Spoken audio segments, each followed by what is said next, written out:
Well, welcome everybody to our virtual JET info session. We're so glad that you can join us, and we have a ton of people that signed up for tonight, which is fantastic because that means there's a ton of people interested in this fantastic program.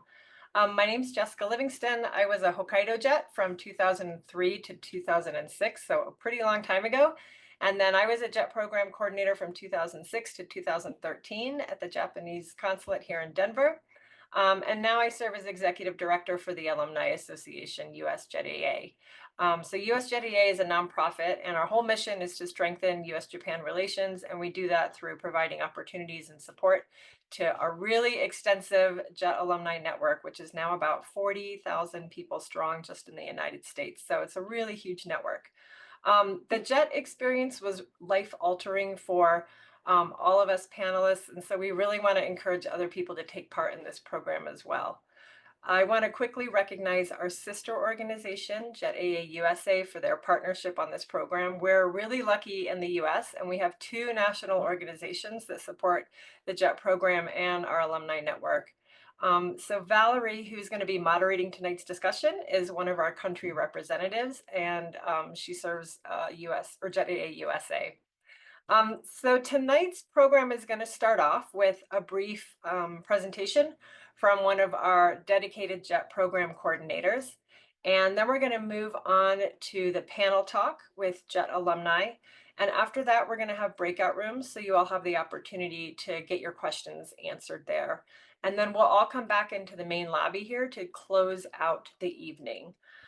Before I hand it over to Valerie, I want to thank our JET program coordinators. We have two with us tonight, Devin Altman from the Embassy of Japan in Washington, D.C., and Matt Turner, who's the program coordinator at the Japanese consulate in Portland. And both of them, I just want to thank them for taking time to join us and to share their insight with all of you, especially since it's after their working hours.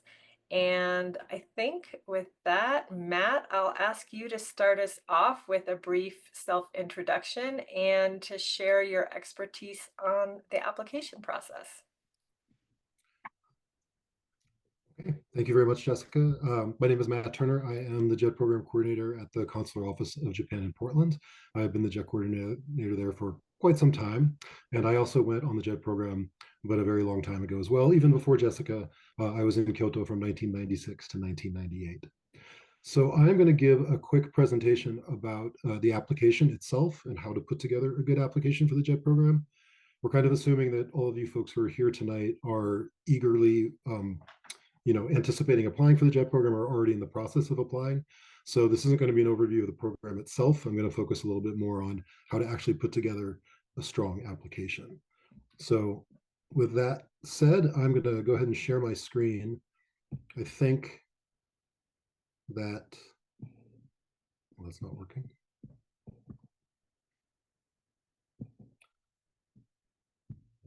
Let's get out of there.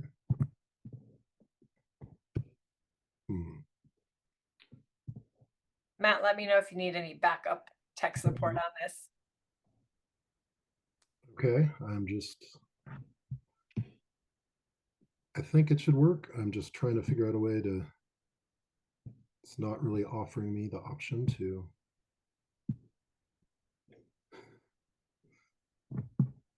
share what's pulled up. So let's see. Here we go.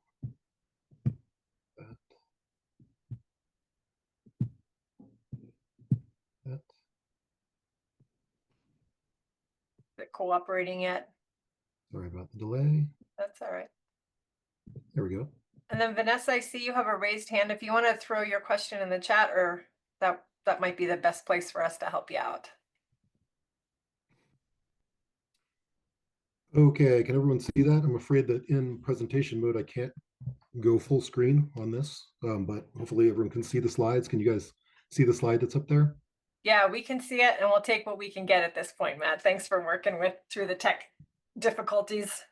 All right, fantastic. Okay, so again, just to give a quick intro, this is very basic, but just to let you guys know, this just gives you an idea of the size of the JET program and how long it's been going. We are now into our 38th year of the program, and as you can see, nearly 80,000 people from all over the world have participated in JET over the life of the program. So once you do the JET program, you'll be joining a very large, widespread group of alumni all around the world. It's a fantastic opportunity for networking and career development even after JET is over. So as you guys know, JET is a full-time paid job, living and working in Japan, either as a assistant language teacher, working directly in the public school system, those are called ALTs, or as a CIR, coordinator for international relations, in Japanese government offices.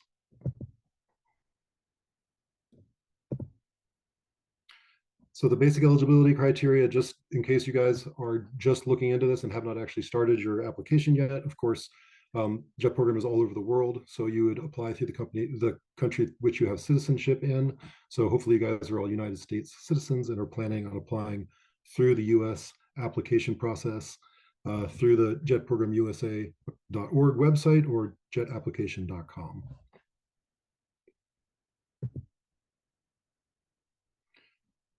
These are the basic functions of the ALT, which is by far the largest position on the program. About 90% of people on JET become assistant language teachers. I'm putting this up here now just to kind of give you guys a little rundown of the basic goals and points of being an ALT, because that's going to refer directly to your application and how to make a strong one. So all of the roles of the ALT are basically listed here. Of course, you're an assistant language teacher working with a Japanese teacher of English in a team teaching environment in the classroom. You're going to be planning, helping to assist with all of the class planning, lesson planning, creating teaching materials, just as it says here. But really, the most important role of the ALT is the first one on the list there, to motivate students and hopefully get them excited about learning English and all the doors that can open for them. So you're hoping to sort of plant that seed in the student's mind to become more internationally minded people, and hopefully they'll go out after a year long gone from Japan, they'll continue with their studies and go off and live lives that have something to do with the rest of the world. So as an ALT, of course, this is a teaching job. So the main things that you're going to do when you're focusing on the application are highlight on your experiences working with youth. For those of you who have already started the application, I think you've probably got eyes on it and you see that there are many, many, many pages that you have to fill out. And most of those pages are basically just your previous experiences. So your academic record, your previous work experiences, hobbies, interests, all kinds of things that have anything to do with your past. And then there's some questions about what you'd like to do in the future. So when you're filling out the ALT application, it's really important to keep in mind that what your job is working with kids and getting them interested to learn as much English and kind of embrace an international mindset. So definitely highlight any experiences that you have working with youth. Of course, if you have teaching experience, traditional formal teaching experience in the classroom, if you're a teacher, that's fantastic. But that's not necessary for this program at all. So any kind of experiences that you have working with youth in the past, that can be like a sports coach, camp counselor, tutor, working with your church youth group, anything like that that demonstrates an interest and a commitment to working with young people and helping them grow and develop is going to be stuff that's very important for you to include on your application. Any language related things, of course, are going to be specifically much more valuable. So if you do have a TEFL or TESOL certificate, there's a place specifically on the application to note that. You should definitely include those qualifications. Anything that you do have is going to be great. But there's also a list of all the different other teaching experiences that you have. So that's the place where you can try to put any sort of experience you have in the past. Like I said, it doesn't have to be formal teaching experience. So remember when you're filling out that section that all those things I just mentioned, any kind of work with kids, anything helping them to learn and develop is going to be stuff to somehow figure out how to put that in that section of the application so that you can get credit for it. It can also be adult education, continuing education. So again, if you've worked with your church group, or if you've worked with an adult continuing education situation, any kind of tutoring or teaching that you've done to help people would be applicable for this situation.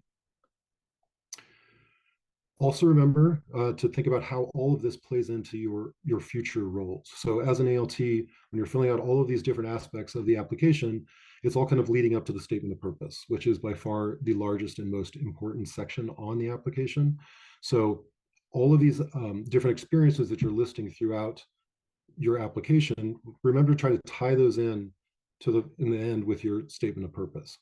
And by tie those in, what I mean is we don't want you to repeat all of the experiences and various aspects of your life in the statement of purpose. The statement of purpose is actually quite short. It's only 2 pages, 12-point double spaced. So you really don't have very much space to go over all of your previous experiences and say, well, I've done this and I've done this and I've done this. So this is what's going to make me a good and valuable ALT. We already have that information from the other parts of your application. So when it comes to your statement of purpose, what I would say is try to choose one or two, maybe just one really seminal, important experience that you had in your life that has led you to want to do something like the JET program, and then do a little bit of a deeper dive on that. And the statement of purpose, again, is not a cover letter. We don't need a recap of everything that you've done.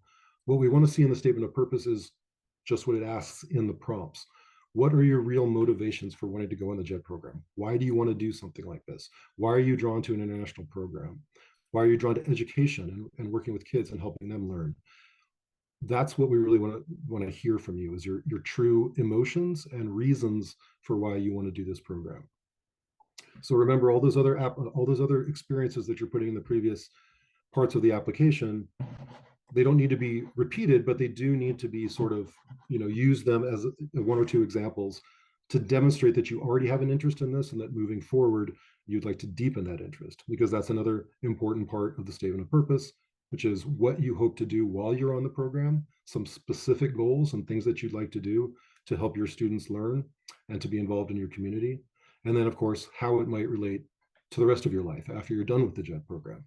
So all of these things, you might not be planning to go on to become a teacher, but it's very important in the statement of purpose and in the application as a whole to have some sort of idea of how this experience of being on the JET program is going to tie into your life later on. Last but not least, on this little section, remember to be complete. Like I said, there are lots of little different sections on the application. It's going to ask you for 3 different hobbies, 3 different previous experiences that you had. All of those lists of things, try to be as complete as possible and don't leave any blank spaces, because of course, blank spaces don't get you any points. All of those segments of the application, all of those spaces are related to points. So try to be as complete as possible and just put something in there.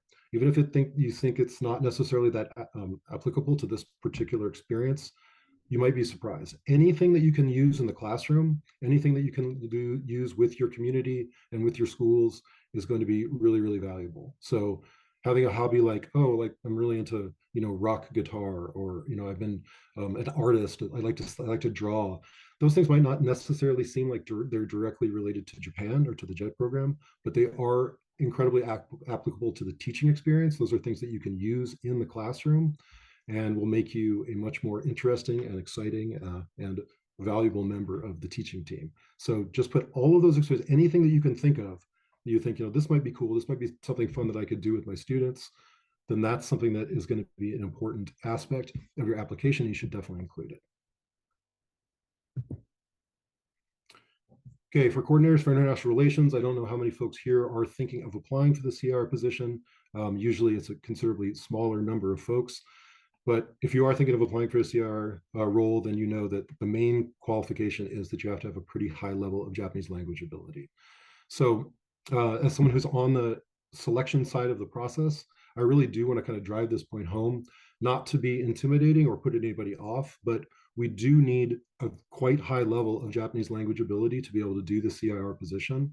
The number one reason why we're not able to recommend people for the CIR position when they come through the interviews is because they simply don't have the language level that we need. So when you're thinking about that, if you're thinking about applying for CIR, yeah, as you've probably seen in other materials, the guide basically is the Japanese language proficiency test level N1, which is the top level, or N2. Now, it's not to say that you need these qualifications. Of course, either as a CIR or as an ALT, if you do have one of the JLPT qualifications, there's a place in the application where you can put that and you can get additional points for that. But for CIR applicants, although it's not required, we just want to let you know that that's the basic level of Japanese that we're going to be expecting from you guys. So you can look at the study materials for level N2 and of course level N1, but basically level N2, take a look at the study materials for that test and ask yourself, is this the level of Japanese that I have? Or can I get to this level of Japanese over the next couple months by the time the interviews roll around? Because as you can see from this list, this is what CIRs do, basically language related stuff. You're translating, interpreting, you're writing English language newsletters, you're working with cultural exchanges, you're working with other delegations and groups of people that are coming to your town or wherever it is that you end up being placed on the JET program, pretty much always in some sort of translation capacity. You're going to be the one who's helping the members of your office communicate with people from trade missions, people from student exchange groups that come in. You're always going to be sort of in the middle there, helping facilitate communication between the folks that you're working with in your government office and all aspects of internationalization, English language, even other foreign languages. Anything that is not specifically Japanese that comes through your office as a CIR, you're probably going to be pretty directly involved in that. So, of course, as a CIR, where you really want to focus is your experiences that have something that directly to do with this job. So your level of Japanese, what experiences you have in the past that have demanded that you use a pretty high level of Japanese, any kind of exchange experiences that you've had or facilitating exchange experiences for other folks. Make sure to bring all of that in. In the CAR position, it's really kind of hard to describe exactly what you'll be doing because it varies quite a bit from place to place. So I think another aspect that's important for CIR applicants to remember is just be open to a wide range of job duties. It could be, you really could be asked to do anything that has anything to do with the English language or with helping the internationalization activities in your town. So think about that when you're filling out the application, what kind of experiences you want to include, and think about maybe expressing that as briefly as possible in your statement of purpose, but kind of let folks know that you're open to all different kinds of activities that you might be asked to do. Statement of purpose, again, similar to the ALT, we don't want a list of all of the previous application or all the previous experiences that you've had, but really talk about why this is the kind of job that you want to do and have some concrete ideas, as I've listed here, concrete ideas for the kind of international exchanges that you might want to help facilitate and help be a part of in the town or the city where you end up working. Even though you don't know what you might end up doing as a CIR, having some specific ideas that you put in your statement of purpose lets us know that you're thinking about practical ideas and things that you actually want to do if you have the opportunity when you're on the ground in the position. So, just try to let folks know the ideas that are in your head rather than being sort of vague and saying, I want to help, international education, or I want to help my town communicate with different countries, or I want to help my town, embrace a more international outlook. That's great. Those are, of course, the reasons that you should have for wanting to do this. But those are also very vague. So take that idea and put it into some sort of concrete form that we can see that you're thinking about things that you can actually do with your community while you're there. And again, just like with ALTs, be complete. Try to fill out every single line, every single space on the application in order to get as many points as possible. This is just kind of a housekeeping thing, but it's very important. You have to make sure that you successfully upload all of the many, many documents that we're going to ask you to do in the proper format. I know that kind of goes without saying, but be sure that you're very, very conscientious about getting all those documents on time, getting them uploaded correctly, making sure that technically everything appears the way it's supposed to, so that you don't end up missing out on any of the points associated with any of those documents that we need. The statement of purpose, as I already mentioned, is an extremely important part of the application. I would recommend starting that as soon as possible if you haven't already done so. And I also recommend that you take a draft of your statement of purpose and give that draft to the folks that you're asking to write your letters of recommendation. This is a really easy way to just kind of kill two birds with one stone, because giving them that information, giving them the draft of your statement of purpose is going to let them know a lot more about why you want to do the JET program, what you're hoping to gain from it, what you're hoping to bring to the table, all that kind of stuff.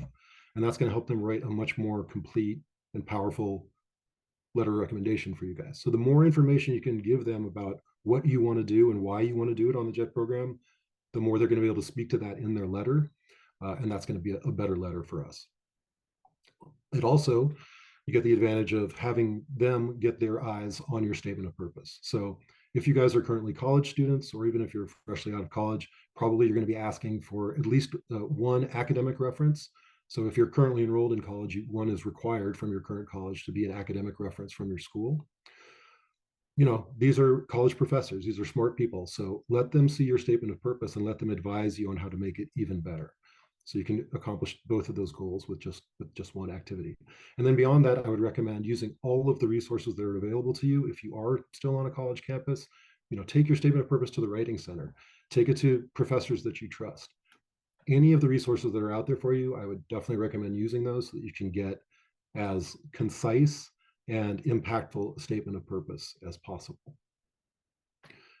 There is a video that I've listed down there if anybody wants to go watch that. It is slightly dated, so it does talk about like paper and staples and talks about the statement of purpose. But beyond that, all of the advice about how to put together a good statement of purpose in that video is very, very good. So I would recommend taking a look at that as well. You guys probably know this is the basic application timeline. The application opened just last week, so it's been up now for about 8 days, and the deadline is going to be November 15th this year. So again, if you haven't already gotten going on your application, it's time to start. And I would definitely recommend, like I said, get going on the statement of purpose. Ask the people who are going to be your writing your letters of recommendation, identify them and ask them as soon as possible so that you give them lots of time to write a good letter for you. Everything goes to the embassy in Washington, D.C., of course, to the online portal. And then that they will do the first round of screening to determine who receives an interview. And then interviews will be conducted in late January or early February.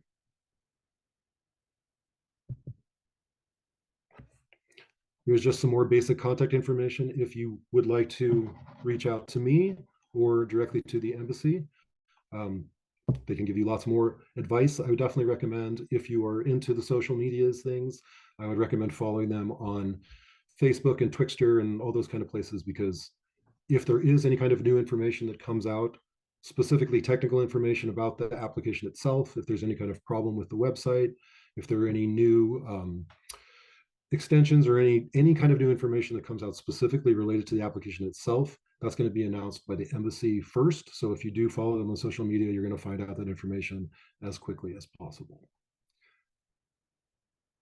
Okay, that is my spiel. I did it as quickly as possible. Sorry if it was a little fast, but I wanted to give us plenty of time to move on to other things and time to ask and answer questions later. So thank you, everybody. Thank you, Matt. I appreciate that so much. Matt's been around as a program coordinator for a really long time. He's got all of his information down pat and he has a lot of experience. So I really appreciate you being with us tonight, Matt. That was fantastic. And I think it's really helpful also to just get a little bit more insight on all those different pieces to the application and just the functionality of them and what the reviewers are really looking for. So I think that insight was really helpful. Thanks so much. I am going to introduce Valerie and hand it over to her. Valerie, like I said, is one of our country reps, and she was a Saga Jet from 1999 to 2002. And she is going to be moderating tonight's panel discussion with all of the lovely alumni that have joined us. So I'm going to remove myself and hand it off to Valerie. Yoroshiku onegai shimasu. Thank you so much, Jessica. So right now, as Jessica mentioned, my name is Valerie Stewart. I'm from Atlanta, Georgia, and I'll be your moderator this evening. And what we're going to do now is just briefly ask all the panelists for their JET stats, as we call them. Your position on JET, the years, your location, whether it was urban or rural, the age levels you taught, and then just share one community activity that you participated in and what do you do now. So we can start with Julia. Hi, everyone. So my name is Julia, and I was an ALT in Fukuoka Prefecture from 2016 to 2017. The specific city was Kitakyushu, which is in the second largest city in my prefecture, so it was a pretty urban area. And I taught at two different high schools. One was a very academic high school, and then the other was a commercial high school, which mainly focused on business English. So I'll pass it over to Oscar. Hi, my name is Oscar, and I was a NARA ALT from 2014 to 2017.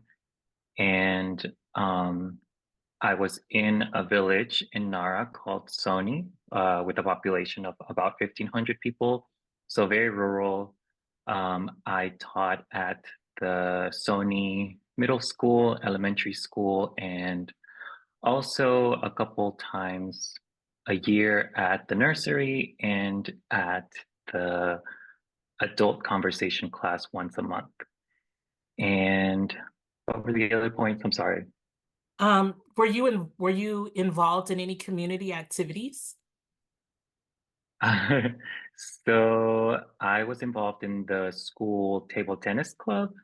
Um, and as for what I'm doing now, I am working at a nonprofit in Charlotte, North Carolina called Smart Start, which is focused on early childhood education.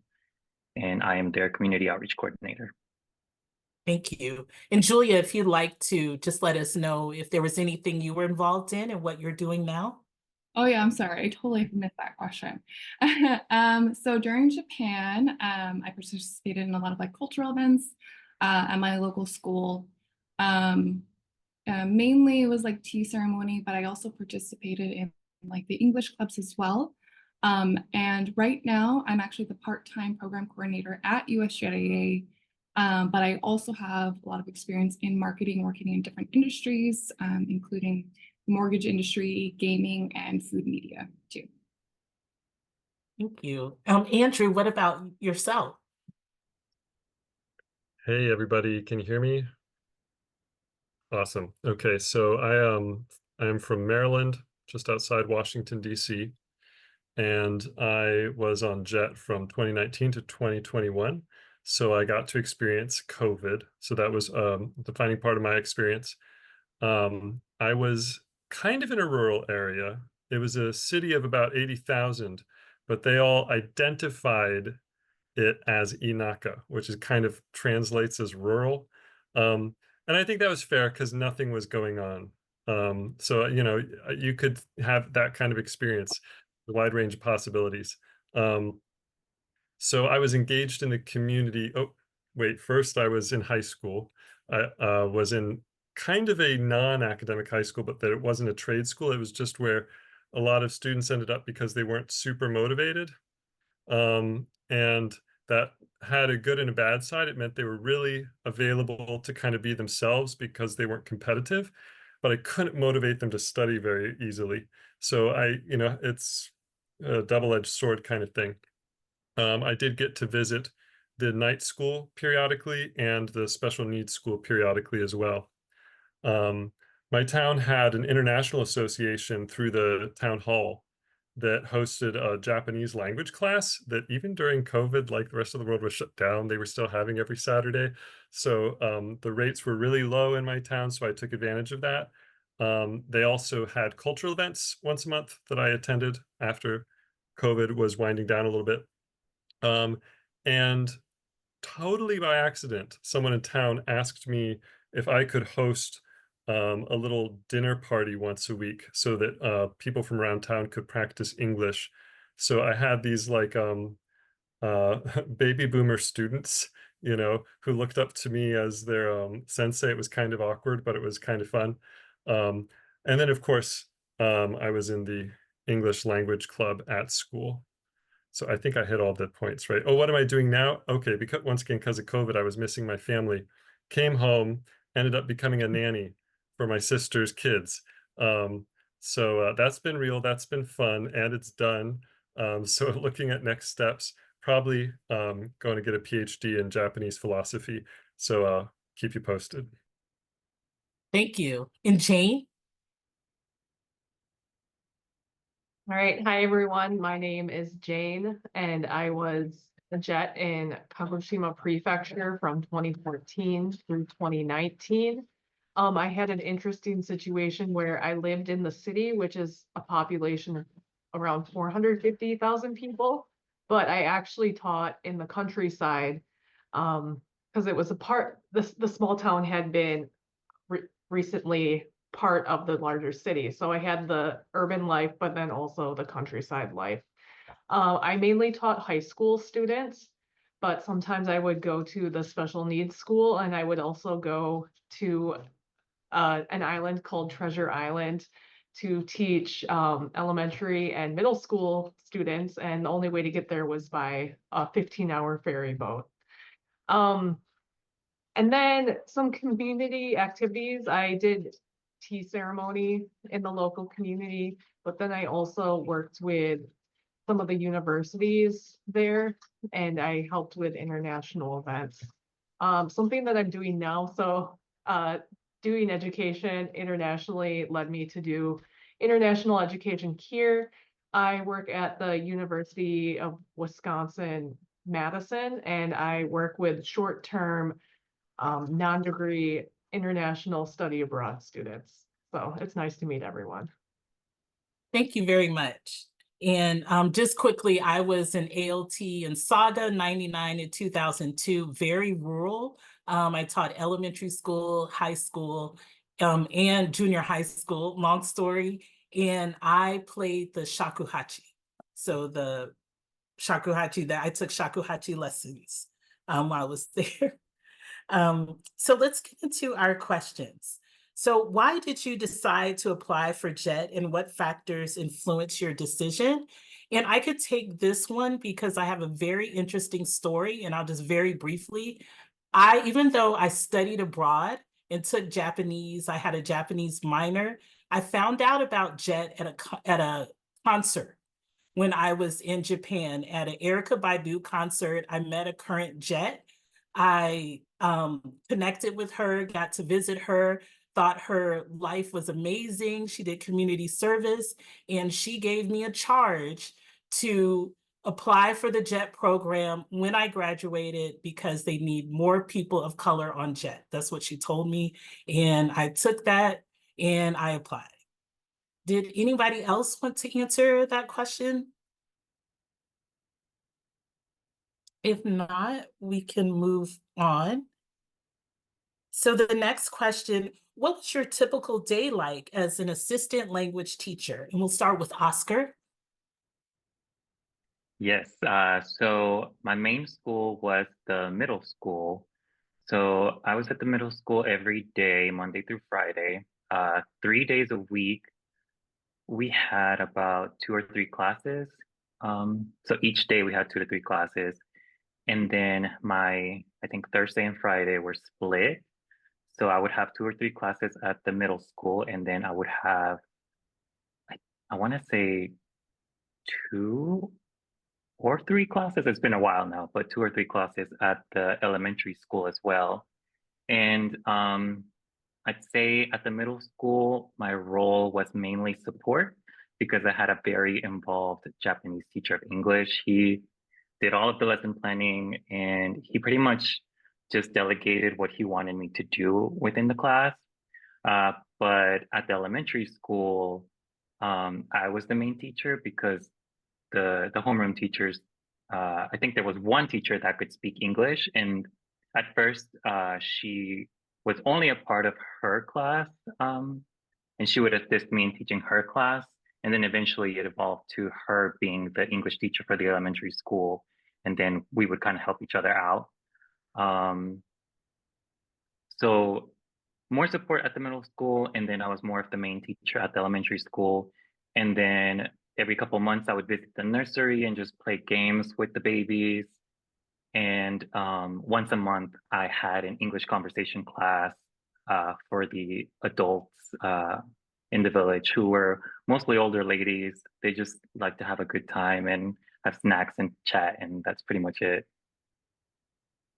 Thank you. So Jane, what was life like in a high school?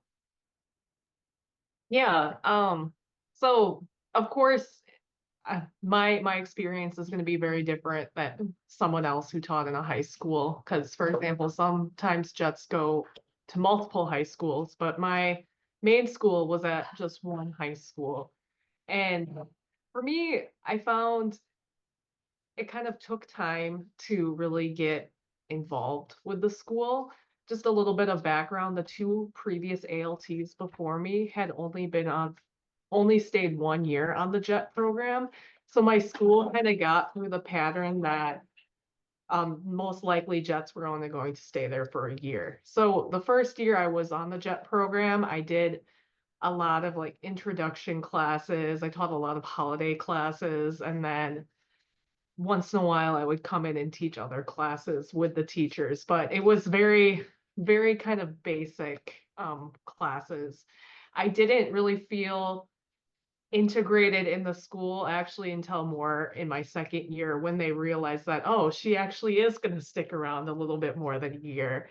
And just kind of throughout the years, like gaining um, my coworkers' trust and things like that, I ended up creating this year-long Harry Potter themed writing class. And there would be times when I would be teaching that class by myself. So it was kind of, when I first went in, it was more just very basic classes, but then because showing them that I was there for the long haul and working with them, I was able to teach more classes independently and do a little bit more things creatively there.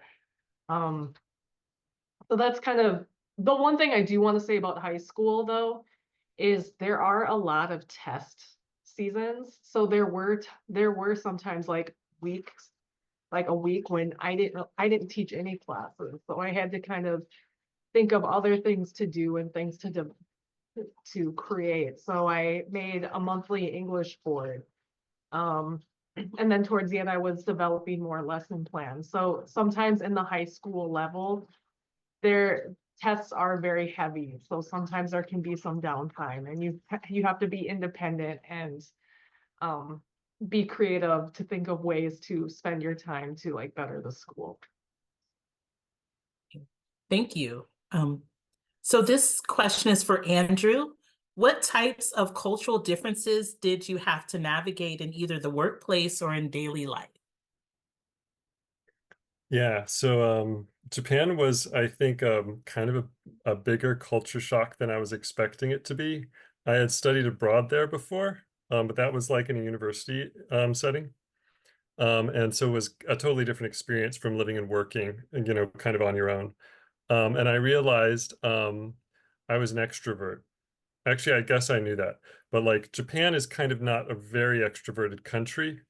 It's I mean, there are plenty of people who I think would still fit that definition, but the social norms are really different, especially from where I was coming from, because I'd gone to grad school and had settled in New Mexico, which is a really Genki place filled with kind of like both casual but also energetic people. And I had gotten used to like being really open, like with every social interaction. So then when I switched to a Japanese work environment where I wouldn't even, the example I give all the time is, I would go into a GameStop in New Mexico, and people would immediately start telling me about their mother-in-law. And my coworkers in Japan who sat next to me would come in one day with a wedding ring on and then announce, I'm married. And I'm like, I didn't know you had a boyfriend or girlfriend. Like, this is brand new information. And I talk to you every single day. Like, how have we not discussed this? You know, and then of course all of this was kind of like accentuated by the language barrier, which different people are going to have to different degrees, and my Japanese improved while I was there. But for a lot of emotional reasons, that was a big adjustment for me. And you might have the exact opposite experience. You also might have a very similar experience, but in a way you're not expecting, because I was not expecting that. Having lived in Japan before, I wasn't expecting I'm going to feel isolated even when I'm surrounded by people, and I'm going to have to learn how to connect with intentional, friends, kind of, that I go out of the way to make. But you learn that skill. I mean, if you're willing to, if you make a point and you know that you can do it. Um, so, I mean, that was one of my big challenges. My other one was I went to Japan with my partner, who is a man, and I didn't want to be open about that because I had heard horror stories of people being like fired in the past because of that. Um, I haven't heard any recent stories of that. Like maybe it still happens. I haven't heard about it for the past 10 years, I think. But I actually regret that I kept that secret I would introduce my partner. If people actually met him, I would introduce him as my partner. Um, like I wasn't going to hide it, but I didn't go out of the way to talk about it. And I think actually in retrospect, that was a lost opportunity because some of the teachers I'm still in touch with have said, "Oh, I wish we could have put together a lesson on like, American diversity and talked about that." So that's something everybody's going to have to navigate because you're going to bring your own experience. But those were some of my particular situations. Okay, thank you. So I do, and I don't know if he's still here, Matt. Are you able to answer the same question? Yeah, I'm still here, and I'm Yes. answer that question. I'll try to be as brief about this as possible, but it's a sorry to get kind of really serious on everybody all of a sudden, but the main thing, the main cultural difference that I discovered is kind of similar to what Andrew was talking about, is how really kind of clueless I was about what was actually happening in some of the communities that I taught in. I traveled around to 4 different small towns that were just right around the office where I was actually working. And two of the schools that I went to actually had really bad discipline problems, with including violence, a lot of fighting between the students. And I think, first of all, that was surprising to me. I think a lot of us have this image of Japan as being very peaceful and all the kids are super well behaved and all that kind of stuff. Let me disabuse you of that right now. I was a middle school teacher. Middle school kids are middle school kids, no matter where you go in the world. So they're dealing with a lot of changes, and they're hyper and they're crazy, just like they are here in the U.S. But at these two schools in particular, it was obviously there was something much more serious going on. And it was the kind of thing that the teachers always kept me kind of, at arm's length. This is not the kind of stuff that generally the teachers are super excited to talk to the JET participants about. It's something that they think is kind of outside of our purview and not necessarily something that we need to be involved in when it comes to disciplining students and things like that. That's really not something that the JETs are asked to do. And it's often, we're encouraged not to do that, not to get involved in those kind of situations. But I was an ALT at these middle schools, these two particular middle schools, for 2 years. It was just 2 months before I was about to leave the program and come back to the United States. And uh, there was a whole week of almost sort of like in-service days or special meetings, and I was kind of told by my co-teachers, my Japanese teachers of English, hey, you don't need to come this week. There's not going to be any sort of English language instruction. We're doing other stuff with the students. And these were some of my teachers who were the youngest and the most open, and the folks that I got along with the best. And so I just said, well, I can still come. I can participate in the things that are happening with the schools. And they said, no, we really don't think it's appropriate for you to be in these meetings that we're going to be having, these assemblies with the kids. And so I said, why? What's going on? And the teacher just looked at me with this look in her eye, like, you just don't have any idea what's going on in these schools, do you? And then she sat down and explained to me that there was actually a huge burakumin problem in that entire area.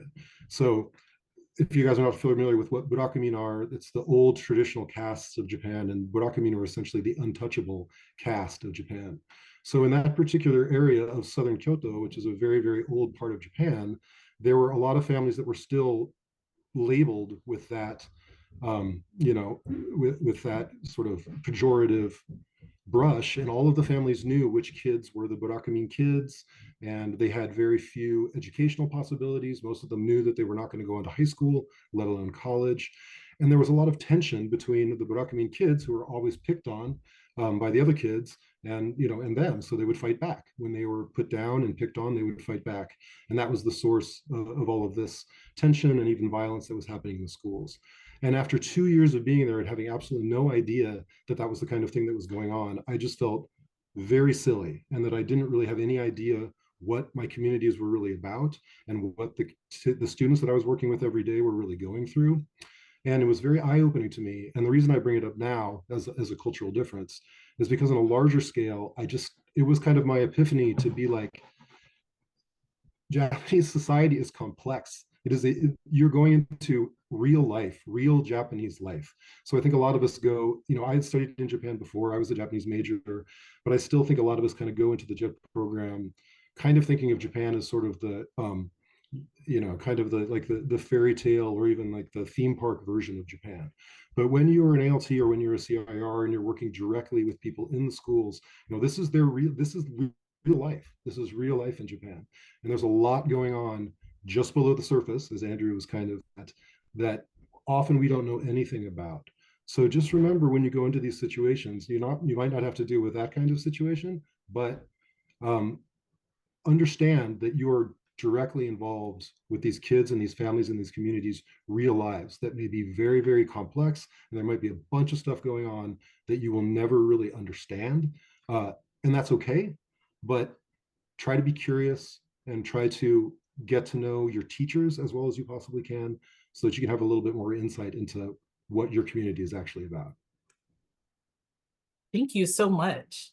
So I do have one question, and I hope time permits for us to answer. Do you feel comfortable sharing? Did you feel comfortable sharing your cultural heritage or identity with your communities in Japan? And we'll start with Julia.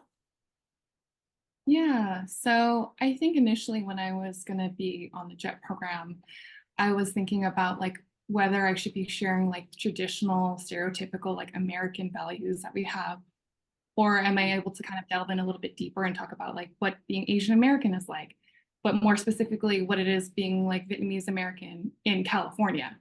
And so, when you first go on JET, they tell you have to make an introduction about yourself. And I was like, okay, you know what? I think I'm just going to talk about me and like what my experiences are and really introduce myself to the schools, my students, and like the community. So I was able to kind of share about like, hi, I'm your American ALT. And a lot of students initially were like, you sure? She's going to teach us English? I'm like, yeah, I know. I'm like, so it was kind of like confusing for them at first, but I think being able to kind of expand their horizons and talk a little bit more about like, yeah, like, my parents are, immigrants from Vietnam, and then they, gave birth to me here. And so I think being able to share my cultural backgrounds with them, for Chinese New Year, I was able to actually dress up in a Vietnamese áo dài, which is like a traditional dress. And all my students were like, oh my gosh, like that is so cute. Like, they would wear their kimonos and I would be like, yeah, this is my traditional dress. So I think they were able to kind of see like the different aspects of American culture. Like it's not all just like, Thanksgiving and July 4th. There's different like subcultures and, um, ethnicities that can like celebrate American culture. So luckily, I think they were really accepting about that, and we were really interested in kind of like my cultural heritage too. And I also did like moon cakes too, and so they got to kind of see what kind of like the foods and traditions that I had growing up. So it was like a really meaningful experience to kind of share that with them, and not just like I'm American, here's pie. Thank you. Oscar, what about you? Did you feel comfortable sharing your cultural heritage or identity? Yes. So similar to Julia, I was coming in and into this tiny village where all of the past ALTs, all my predecessors were white men, and they had never seen a brown person or a Latino person before. And I feel like in Japan in general, a lot of people don't really understand what being Latino means. And I think it's even harder for them to understand what being like Salvadoran American or an immigrant in the US, like they have a hard time understanding what that means. So it definitely took me some time to make like at least get that point across that I am American, but I'm also Salvadoran and I'm also an immigrant. But those are really difficult concepts to explain to students that, don't think about these things.